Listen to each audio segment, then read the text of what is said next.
Mazmur pasal 78 ayat 1-72. Pelajaran dari sejarah. Nyanyian pengajaran Asaf. Pasanglah telinga untuk pengajaranku, hai bangsaku.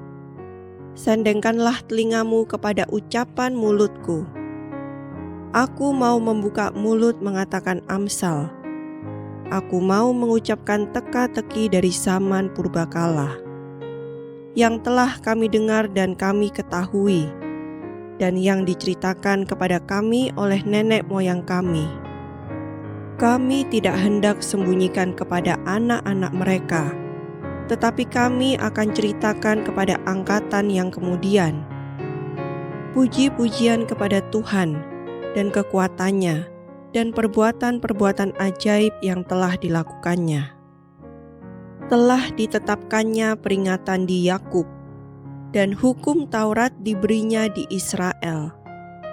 Nenek moyang kita diperintahkannya untuk memperkenalkannya kepada anak-anak mereka, supaya dikenal oleh angkatan yang kemudian, supaya anak-anak yang akan lahir kelak bangun dan menceritakannya kepada anak-anak mereka, supaya mereka menaruh kepercayaan kepada Allah dan tidak melupakan perbuatan-perbuatan Allah, tetapi memegang perintah-perintahnya. Dan jangan seperti nenek moyang mereka, angkatan pendurhaka dan pemberontak, angkatan yang tidak tetap hatinya dan tidak setia jiwanya kepada Allah. Bani Efraim, pemanah-pemanah yang bersenjata lengkap, berbalik pada hari pertempuran. Mereka tidak berpegang pada perjanjian Allah dan enggan hidup menurut Tauratnya. Mereka melupakan pekerjaan-pekerjaannya dan perbuatan-perbuatannya yang ajaib yang telah diperlihatkannya kepada mereka. Di hadapan nenek moyang mereka dilakukannya keajaiban-keajaiban di tanah Mesir, di padang Soan. Dibelahnya laut, diseberangkannya mereka, didirikannya air sebagai bendungan, dituntunnya mereka dengan awan pada waktu siang, dan semalam suntuk dengan terang api. Dibelahnya gunung batu di padang gurun, diberinya mereka minum banyak air seperti dari samudera raya. Dibuatnya aliran air keluar dari bukit batu, dan dibuatnya air turun seperti sungai. Tetapi mereka terus berbuat dosa terhadap Dia dengan memberontak terhadap Yang Maha Tinggi di padang kering.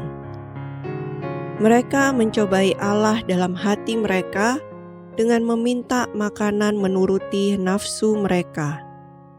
Mereka berkata terhadap Allah, "Sanggupkah Allah menyajikan hidangan di padang gurun?"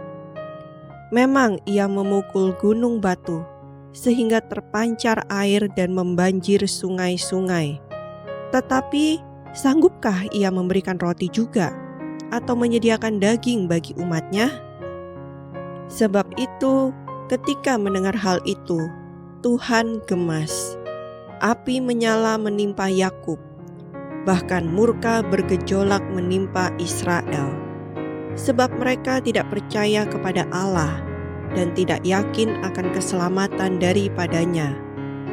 Maka Ia memerintahkan awan-awan dari atas, membuka pintu-pintu langit, menurunkan kepada mereka hujan mana untuk dimakan, dan memberikan kepada mereka gandum dari langit. Setiap orang telah makan roti malaikat. Ia mengirimkan perbekalan kepada mereka berlimpah-limpah. Ia telah menghembuskan angin timur di langit dan menggiring angin selatan dengan kekuatannya. Ia menurunkan kepada mereka hujan daging seperti debu banyaknya, dan hujan burung-burung bersayap seperti pasir laut. Ia menjatuhkannya ke tengah perkemahan mereka, sekeliling tempat kediaman itu. Mereka makan dan menjadi sangat kenyang. Ia memberikan kepada mereka apa yang mereka inginkan. Mereka belum merasa puas, sedang makanan masih ada di mulut mereka. Maka bangkitlah murka Allah terhadap mereka. Ia membunuh gembong-gembong mereka dan menewaskan teruna-teruna Israel. Sekalipun demikian, mereka masih saja berbuat dosa dan tidak percaya kepada perbuatan-perbuatannya yang ajaib. Sebab itu ia membuat hari-hari mereka habis dalam kesia-siaan dan tahun-tahun mereka dalam kekejutan. Apabila ia membunuh mereka, maka mereka mencari Dia. Mereka berbalik dan mengingini Allah. Mereka teringat bahwa Allah adalah gunung batu mereka dan bahwa Allah yang Maha Tinggi adalah penebus mereka. Tetapi mereka memperdaya Dia dengan mulut mereka, dan dengan lidahnya mereka membohongi Dia. Hati mereka tidak tetap pada Dia, dan mereka tidak setia pada perjanjiannya. Tetapi Ia bersifat penyayang. Ia mengampuni kesalahan mereka dan tidak memusnahkan mereka. Banyak kali Ia menahan murkanya dan tidak membangkitkan segenap amarahnya. Ia ingat bahwa mereka itu daging, angin yang berlalu yang tidak akan kembali. Berapa kali mereka memberontak terhadap Dia di padang gurun dan menyusahkan hatinya di padang belantara. Berulang kali mereka mencobai Allah, menyakiti hati yang kudus dari Israel. Mereka tidak ingat kepada kekuasaannya, kepada hari Ia membebaskan mereka daripada lawan, ketika Ia mengadakan tanda-tanda di Mesir dan mujizat-mujizat di padang Zoan. Ia mengubah menjadi darah sungai-sungai mereka dan aliran-aliran air mereka sehingga tidak terminum.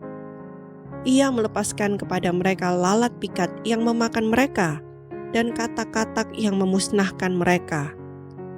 Ia memberikan hasil tanah mereka kepada ulat dan hasil jerih payah mereka kepada belalang.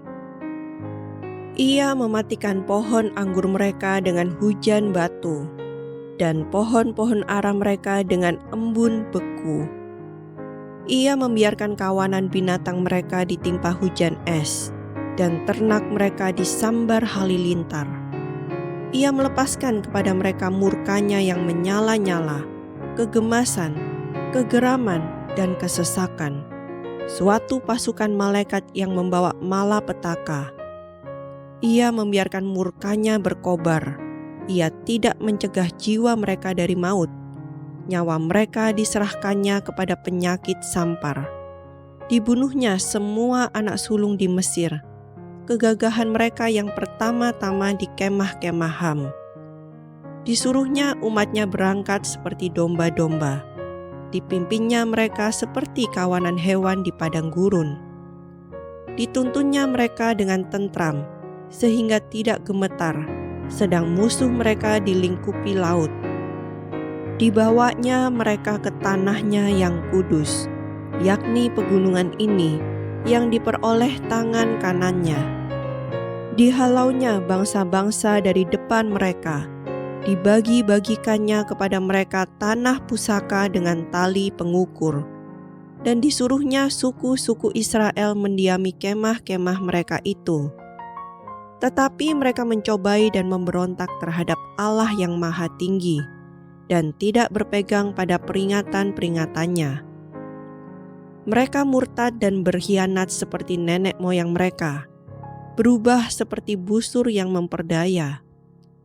Mereka menyakiti hatinya dengan bukit-bukit pengorbanan mereka, membuat Dia cemburu dengan patung-patung mereka. Ketika Allah mendengarnya, Ia menjadi gemas. Ia menolak Israel sama sekali. Ia membuang kediamannya di Silo, kemah yang didiaminya di antara manusia. Ia membiarkan kekuatannya tertawan, membiarkan kehormatannya jatuh ke tangan lawan. Ia membiarkan umatnya dimakan pedang, dan gemaslah ia atas miliknya sendiri. Anak-anak teruna mereka dimakan api, dan anak-anak dara mereka tidak lagi dipuja dengan nyanyian perkawinan. imam-imam mereka gugur oleh pedang, dan janda-janda mereka tidak dapat menangis. Lalu terjagalah Tuhan seperti orang yang tertidur, seperti pahlawan yang siuman dari mabuk anggur. Ia memukul mundur para lawannya. Ia menyebabkan mereka mendapat celah untuk selama-lamanya. Ia menolak kemah Yusuf, dan suku Efraim tidak dipilihnya. Tetapi ia memilih suku Yehuda, gunung Sion yang dikasihinya. Ia membangun tempat kudusnya setinggi langit, laksana bumi yang didasarkannya untuk selama-lamanya. Dipilihnya Daud hambanya, diambilnya dia dari antara kandang-kandang kambing domba. Dari tempat domba-domba yang menyusui, didatangkannya dia untuk menggembalakan Yakub umatnya dan Israel miliknya sendiri. Ia menggembalakan mereka dengan ketulusan hatinya dan menuntun mereka dengan kecakapan tangannya.